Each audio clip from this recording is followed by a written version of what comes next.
Hello, hello, Aries Collective. Ako po si James from James Tarot PH. Ito po ang inyong monthly reading for March 2026. Nako, third month na tayo ng taong ito. So, napakabilis ng panahon.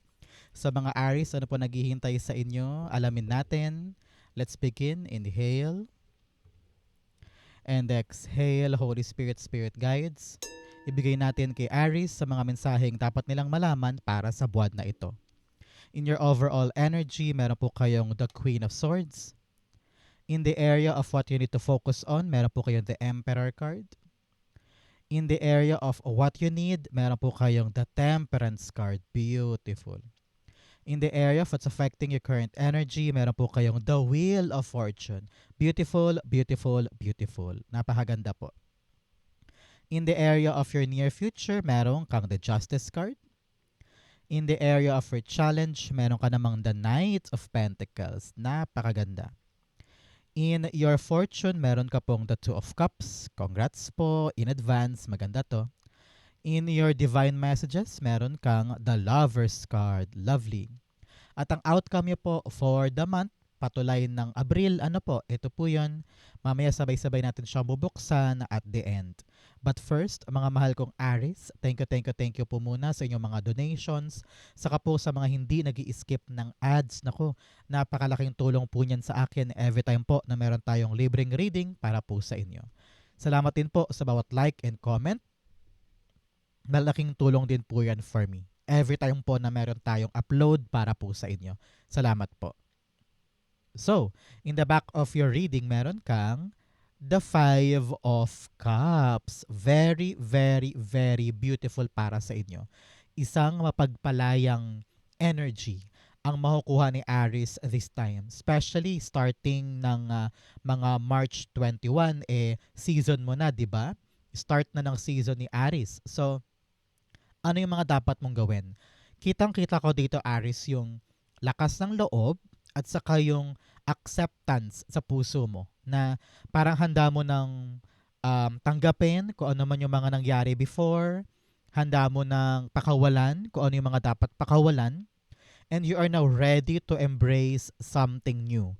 Whether new love life yan, new life, or new career, or new endeavor, kitang-kita ko rito yung pagyakap mo sa mga bagong bagay na magdadala sa iyo ng bagong kinabukasan. Okay? Kunin mo ang pagkakataon na to ngayong Marso, pagpasok sa iyong season, na baguhin ang buhay, iangat ang estado mo, and also to accept new things. Okay? Partneran natin to ng card of the month. Meron kang light. Napakaganda oh.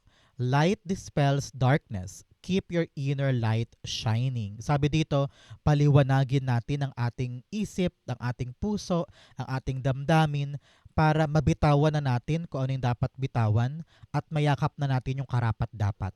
Okay? Very enlightening month ito para sa iyo, Aries. Okay? Especially in your core energy, meron kang the Queen of Swords. Si Queen of Swords, sabi dito, itong buwan na to, kitang-kita niya yung paglinaw ng future para sa'yo. Kumbaga, gugugulin mo ang buwan na to para alamin yung mga katotohanan sa buhay, sa iyong realidad, para matanaw mo na parang, okay now, alam ko na yung pupuntahan ko, alam ko na yung gagawin ko, hindi na ako malilito pabalik-balik sa past at saka sa present.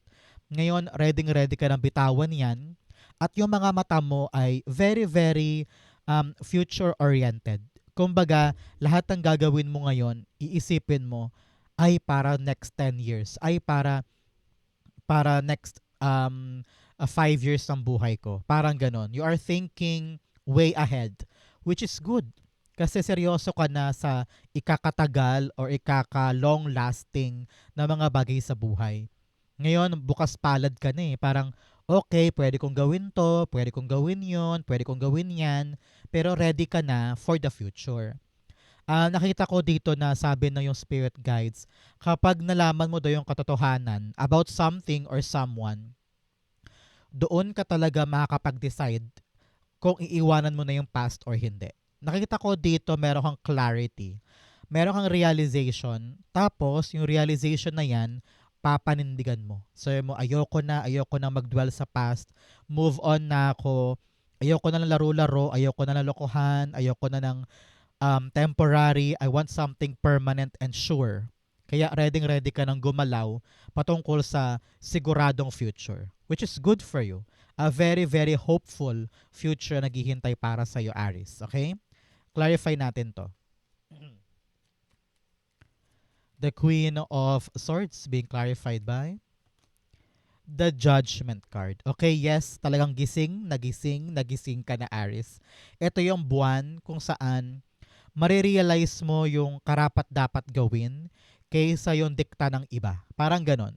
You are now surrendering to God. Sabi mo, God, sige po, kung talagang ito yung gagawin ko, sige, tanggapin ko na. God, kung talagang dito mo ko dinadala, sige, papanindigan ko po, bibitawan ko na yung past, iyakapin ko na yung new life ko. I will surrender all my fears to you. Na parang you are now understanding na kung gusto mong magkaroon ng permanenteng future na maganda, kailangan mong bitawan yung makaluma. Parang ganon. So you are now actually accepting your destiny and you are now listening to your spiritual guide o sa yung angel guide o kay God mismo. Talagang napakataas ng spiritual power mo to accept the truth and take action on the truth. Kung ano man yung katotohanan na yan, talagang yan ang magdadala sa'yo para sa isang matiwasay at maayos na future. Okay? So, Aries, since ito ay March monthly reading, i-comment mo na sa baba yung mga wishes mo na balak mo maganap ngayong buwan na ito. This is the best time para gawin yan. So, sulat na po sa baba kung ano yung mga wini-wish mo na balak mo makamit ngayong buwan na ito. Okay? In the area of what you need to focus on, meron po kayong the Emperor card. Sabi dito, Aries, kailangan mo magpakatapang ngayon. Okay? Nakita ko dito na meron kang dapat aksyonan pero ayaw mo aksyonan. Whether takot ka sa consequences o takot ka sa judgment ng iba or takot kang kumawala sa comfort zone mo kaya nandyan ka pa din. No? So, tinatawag ka talaga ng spirit guides mo to be brave and take action. Hanggat daw hindi ka uma-action, hanggat daw hindi ka tumatapang ngayon, ay baka manatili ka pa rin sa isang past energy. Kaya panahon talaga to para maging responsable sa mga dapat mong kaharapin. Alam ko medyo takot ka lang sa responsibility o takot ka lang na baka maiba ang galaw kaya parang you're not moving there. Pero pag kasi nakita mo na yung ganda or yung promise ng maaring makuha mo or maaring magawa mo, lalakas ang loob mo eh. Sabi mo, God, kayo na pong bahala. I will just do this. So, take action, be brave, be bold, make a decision, and panghawakan mo yung buhay mo ngayon. Kumbaga, kailangan, kung gusto mo magkaroon ng drastic change in your life, dapat ready kang kumilos at aksyonan siya. Okay? Clarify natin. Siya nga pala, Aries, kamusta po kayo today? Ano pong ginagawa nyo ngayon habang nanonood kayo ng ating reading? Naglalaba ka ba? Nag-aalmusal? Nasa opisina? Kamusta po kayo? What are you doing this time? Habang pinapanood nyo po ang ating reading. Emperor cards being clarified by the Devil card. Yes, marami kang takot, marami kang mga fears, inhibitions, or mga maling akala tungkol sa isang bagay, kaya parang kinakadena kanyan at hindi ka tumatapang para hakbangan. So sabi dito, Aries, no, yung spirit guides ay talaga namang maging ikaw, no? Ikaw to eh, Aries ka, 'di ba? Ikaw ang emperor dito sa reading natin. So normally ambitious ka eh, matapang ka, palaban ka, you're very competitive, eager, dynamic, 'di ba? So sabi dito, huwag kang papakadena sa bulong ng iba o sa pandadown ng iba. Maaring toxic partner ito o toxic friend or toxic coworker. Make sure na hindi ka papasa ilalim sa kanilang mga pandadown or control nila. Gain back the control in your life. Be authoritative when it comes to the things that you want. at kailangan talaga maging mas matapang ka. Maaari ding tong mga bisyo-bisyo, inom-inom, gastos-gastos dyan sa paligid ng mga unnecessary mga gastos. Sabi dito, matutunan mo daw this time, Aries, to let go of all of your mga excessive na ginagawa at maging disiplinado sa mga kailangan gawin ngayong buwan na ito. Okay? Very important yan. In the area of what you need, meron kang the Temperance card. Si Temperance card, sinasabi dito, Aries, ng iyong spirit guides na panahon to para makipagtulungan ka o makipagkompromiso ka sa ibang tao when it comes to your goal. Meron kang ngayong inaasikaso, meron kang ginagawa. And hindi naman daw pwedeng palaging gusto mo lang yung matutupad or yung wala ka ng time para makinig sa iba. Minsan daw makipagkompromiso ka, yung parang, okay, ito gusto mo, ito gusto ko, teka, pagmitingan natin kung paano tayo magtutugma, parang ganon. So, learn to compromise, learn na makibagay, makisama, para magkaroon ka daw ng harmonious relationship sa mga tao sa paligid mo. Whether sa bahay man yan o sa trabaho, no? Kailangan talaga marunong tayong makisama para magkaroon ng smooth at saka magaan na work environment or relasyon sa paligid. For many, many of you, tinatawag po kayo ng yung spirit guides, Aries, today na maging mahinahon, maging mapagpasensya, maging matyaga, at saka magkaroon ng mahabang pasensya, especially sa transition mo from leaving something behind at pagyakap sa mga bagong bagay. Lagi mo daw isipin na ikaw ay dumadaan sa isang proseso. So kung ano man yung prosesong yan, daanan mong mabuti, wag mong ilagan, wag mong i-rush, wag mong i-shortcut. Kailangan mo talagang pagdaanan yan, kaya tiyagain mo siya. Okay? Temperance cards being clarified by the Page of Swords. Yes, kalmahan mo lang and armasan mo ang sarili mo ng impormasyon. Always strive to learn the truth before you make a move. Kailangan lahat ng bagay nakabase sa isang realidad. Halimbawa, ikaw ay may inaasikasong project, bigla-bigla mo na lang tinapos without actually knowing the truth kung ano ba yung dapat gawin. Mga ganyan.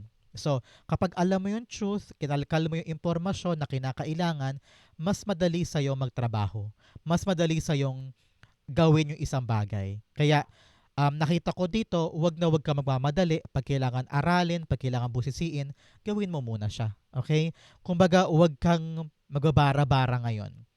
Kung hindi mo siya naiintindihan, kausapin mo para mabalanse mo kung ano yung dapat gawin. Okay? In the area of what's affecting your current energy, meron kang the Wheel of Fortune. I-claim mo to, Aries, para sa iyo to. The wheel is turning into your favor. Congrats, congrats, congrats. Nakita ko dito, meron ka ng pagnanais na baguhin ang buhay mo. No? Ayaw mo na ng paulit-ulit, ayaw mo na ng nakalugmok ka lang sa isang comfort zone o sa isang playing safe area na parang walang growth doon o walang nangyayari doon. Ngayon, parang uhaw na uhaw ka na sa pagbabago and nakikita mo na kung ano yung magandang gagawin mo sa future at medyo sigurado ka na at balak mo na siyang gawin. So, kaakibat niyan yung parang takot, alinlangan, na parang paano yun, ang gagawin ko doon, nakakatakot, di ba? So, surrender everything to God kasi yung kapalaran mo umiikot na in your favor.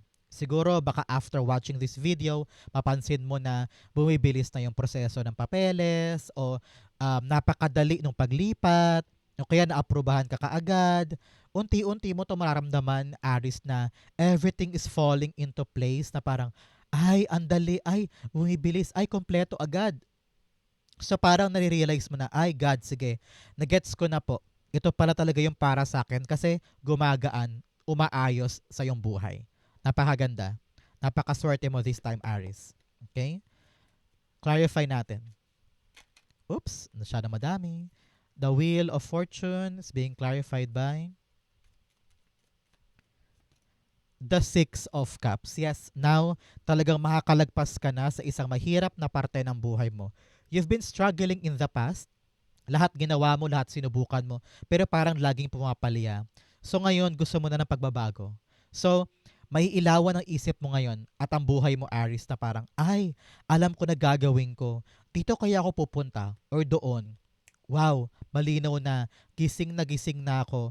I need to leave my past in order for my life to continue prospering sa buhay ko. No? So ngayon yung pagkagising mo sa isang bagay, yan ang magdudulot sa'yo para tapusin yung past at simulan yung new journey mo forward. Okay? Especially in your near future, meron kang the justice card. Talaga namang in the near future, nakita ko dito yung parang hinarvest mo yung magandang outcome dahil nagising ka. Kumbaga naihabol mo naitama mo pa siya at nakakaroon ka ng magandang resulta na hindi mo akalaing before posible pala. No? So ngayon dahil nagising ka, no, nagising ka sa isang katotohanan, lumawak ang isip mo, inaksyonan mo. And here you are, earning the good outcome sa pagkagising na yan. Example, you are now landing on a better job, having a better partner, or having a better career path. Ano? So, kung ano naman tong better things na makukuha mo in the near future, bunga ito ng mga pagkagising mo ngayon. Okay? So, kitang-kita ko dito that you are having this balanced life. Alam mo yung mga katotohanan sa buhay mo. You are very much aware of everything that you have. Pati na rin yung mga bagay na gusto mong gawin. Kaya napakaganda ng andar ng buhay para sa iyo Kasi, I don't know why, ramdam ko yung pagiging maingat mo, pagiging sigurista mo. Kaya bawat hakbang, alam kong binabantayan mo at masusi mong sinusuri. No? Good for you. Justice card, being clarified by the Seven of Swords. Okay. In the near future, sabi dito na yung spirit guides, you will know the truth about what happened in the past. Kung ngayon, pilit mo siyang iniiwasan, nilalayuan, parang in the near future, whatever happened, parang marirealize mo na, ganun pala yun. Now I understand. So, base sa mga truth na yon, makaka-come up ka ngayon ng bagong way of living or bagong strategy para yung nakaraan hindi na siya maulit. Kitang-kita ko dito na meron ka ng trust issues, no? Parang ayaw mo na magtiwala sa iba, ayaw mo na basta-bastang maging kampante sa isang tao, sobrang nag-iingat ka na.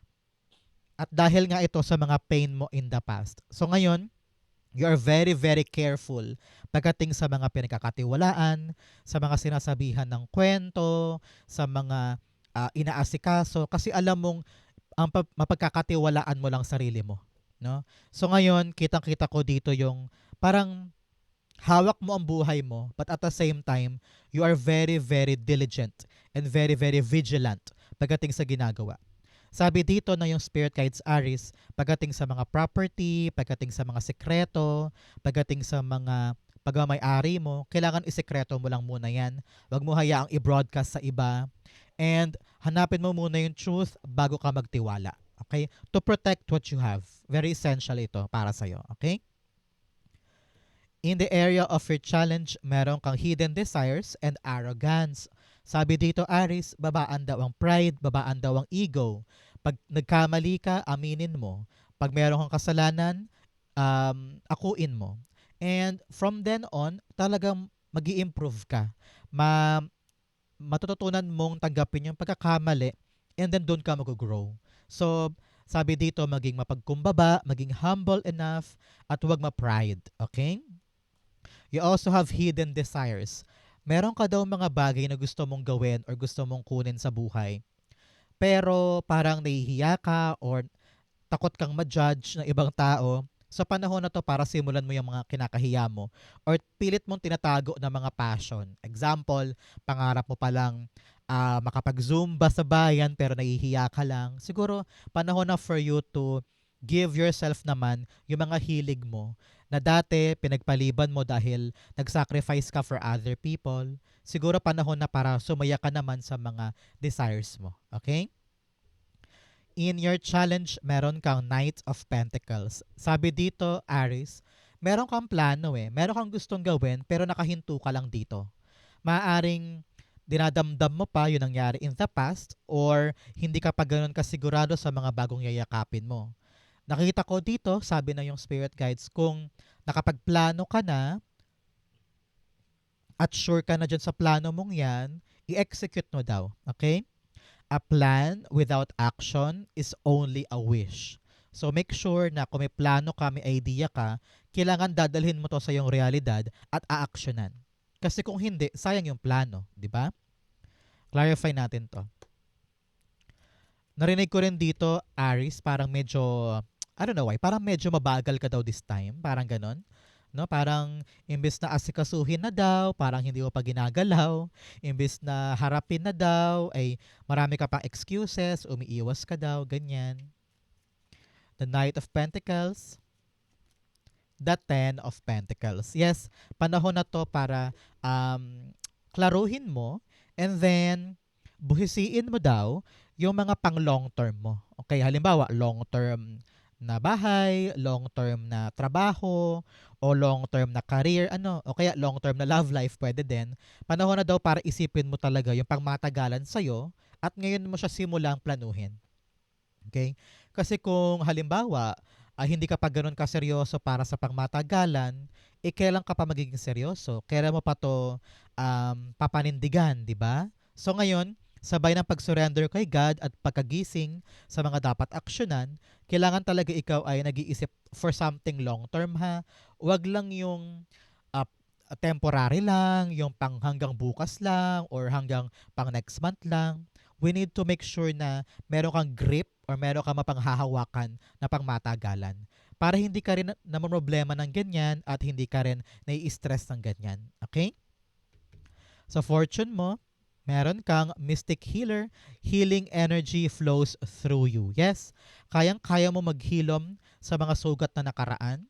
You can move past from whatever happened in the past kasi iikot na ang kapalaran in your favor soon. Kaya panahon talaga to para labanan yung mga naging sugat at maghilom para makaabante ka na. You also have traveling lightly, simplify your life. Yes, napakagandang payo ito para sa iyo, Aris, na pagaanin mo ang buhay mo. Huwag mong pahirapan ang sarili mo. Kung meron kang mga bigat-bigat na dapat nang bitawan, bitawan. Kung meron kang something from the past na hanggang ngayon ay gumugulo sa iyo, putulin mo na yan para magaan mong maharap yung present life and future. Okay? Huwag pahirapan ang sarili. In your fortune, eto ka, the Two of Cups. Ito ay napakalaking sign para sa iyo, Aris. Kitang-kita ko dito na kung meron kang negotiation, agreement, kontrata, or interview, kitang-kita ko yung yes, yes, yes. Okay? Yes na yes sa sagot sa mga inaasikaso mo. Makukuha mo yung pabor or makukuha mo yung good outcome from that person. Okay? Kung ito man ay love life, no? Nakikita ko na magkakaroon na kayo ng pagkakaunawaan at ready nyo ng talikuran yung nangyari in the past.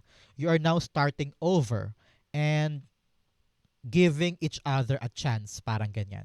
For other Aries dyan na single, talaga namang makakamit ka ng bagong potential love, no? At may kita mo na kahit magkaiba kayo, parang match kayo sa isa't isa, okay? But nevertheless, for many, many of you, talagang yes ang sagot. Kung meron kang nilalakad with someone or meron kang pinapakiusapan, the communication will have a great, great outcome for you. Okay? Two of Cups. The Five of Swords. Okay, kung meron daw mga sigalot or away in the past o meron mang mga masakit ng salita na sinabi sa'yo or very, very painful and toxic, kitang-kita ko dito yung pag-aayos. Yung parang pagkakaunawaan and you're now moving past what happened. Okay? Sabi din dito para sa ibang Aries, kung meron kang mga dinadaing ngayon, isipin mo na lang yung magandang bunga ng inasikaso mo and do not dwell na lang daw from what happened. Okay? Kung ano man yung painful na nangyari in the past, parte daw yon ng mga lessons na dapat mong matutunan ngayon para magkaroon ka ng matiwasay na ugnayan with someone. Kaya wag mo na indahin yung nangyaring masakit. Pahalagahan mo na lang yung magandang resulta ngayon. Okay? I-claim mo to kung para sa'yo to, Aries. Claim it, claim it, claim it. In your divine messages, meron kang your hard work is paying off. Yes, sabi ko nga sa inyo kanina, parang yung bigat ng inaasikaso, everything will be fruitful soon. May hustisyan darating, no? Kung ano yung pinagkait sa'yo before, mga paghihirap mo, mapapalitan niya na magandang bagay. Kung ano yung nawala, mabibigyan ka na mas bigger pa at much better pa. Okay? You also have be bold and make the first move. Sabi ko nga sa inyo kanina, kailangan mong kumilos, kailangan mong mas maging matapang, be a bold decision maker para makawala ka na sa mga kumakadena sa'yo at magkaroon ng pagbabago yung buhay mo. Okay? In your divine messages, meron kang the lover's card. Sabi dito, do things with love. Okay? Itong trabahong to, mahal ko ba to? Go push, mahalin mo yan. Ito bang lover mo, kapatid mo, itong project na to? If you use love in everything that you do, magiging successful ka. Okay? So panahon to rin, Aries, to evaluate sa buhay mo, ano ba yung mga mahalaga sa akin na dapat kong ingatan. Dapat malinaw yan sa'yo para alam mo yung mga pinaglalaban mo at alam mo yung para sa'yo talaga. Kasi kung malabo yan, baka mamaya maging pabaya ka o kaya paiba-iba ka ng gusto, no? So tumilapon yung dalawang cards, meron kang Ace of Cups and the Knight of Swords. Kung ano daw tong tinitibok ng puso mo, pakinggan mo. At saka maging committed ka dito. Paparindigan, aakuin lahat ng responsibilidad kasi mahal mo eh. And nakita ko dito talagang susubok ka, susugod ka para magkaroon siya ng matiwasay na saysay sa buhay mo. Kung talagang importante siya sa'yo, kikilos ka, hahabulin mo, aangkinin mo, wala kang sasayangin na oras. Parang ganon. Okay? Outcome mo to, but first bigyan muna kita ng fortune cards. Meron kang nest. An emotionally secured, loving family is important to you. Panahon daw to be with family. Talagang yung pamilyang mahal ka, susuportahan ka. Okay? You also have happiness. Wow, i-claim mo to. Meron daw pong happiness na naghihintay sa inyo para sa buong Marso. Okay? You also have hammock, taking a vacation physically or mentally. Kung kailangan mo daw muna magpahinga or magbakasyon, gawin mo daw para pagbalik mo, okay ka na. Okay? You also have dolphin, financial gain, usually coming from something you did in the past. Sabi dito, meron daw darating sa yung pinansyal na magandang regalo mula sa mga pinagtrabahuhan mo. So congrats, congrats, congrats po. So ang outcome ni Aries for March 2026, you have the King of Pentacles. Yes, you are now planting the seed. Ngayon, sabi ko nga sa inyo, kapag na-realize mo na at nagising ka na sa mga dapat mong gawin, ngayon ka talaga magsimulang magtanim ng pundasyon para sa mga bagay na permanente, sigurado, long-lasting sa buhay mo. Example, negosyo, o kaya permanent job, o kaya project, o kaya bahay yan, no? Kung ano man tong balak mong tumbukin ng permanente at long-lasting, ito yung chance mo to really surrender to God. Sabi mo, God, gagawin ko po ito, gabayan mo ko. And from that mindset, dedire-diretso to. Okay? Clarify natin. Oops. King of Pentacles being clarified by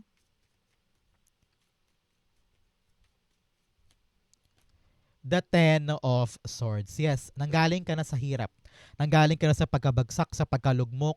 Panahon mo to para umangat ka, bumangon ka, at i-prioritize mo na this time yung alam mong permanente. Yung alam mong sayong-sayo talaga. Kasi kung yayakap ka na naman ng mga bagong bagay na hindi ka sure na tatagal ba sa akin to, wag na lang. Wag mo sayangin ang oras mo doon.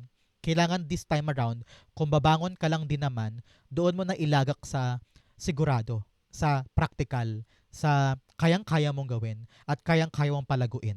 Example, ikaw ay magaling manahi, pero nakita mo gusto mong mag-coffee shop, hindi ka na marunong doon. So why not focus ka na lang sa pananahi? Kasi ito kabisado mo, practical, doable, workable para sa'yo. So if you really want to excel, dapat gamitin mo daw yung expertise mo sa pagpapalago ng buhay.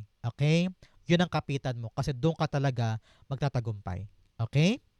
So Aries, yan po ang inyong March 2026. Sana po yung nakaresonate ka. Comment down below, babasahin ko po yan. Thank you Holy Spirit, Spirit Guides for the clarity and messages na dapat malaman ng mga Aries today. Thank you po for watching hanggang dulo. I love you. This has been James for James Tarot PH. God bless everybody.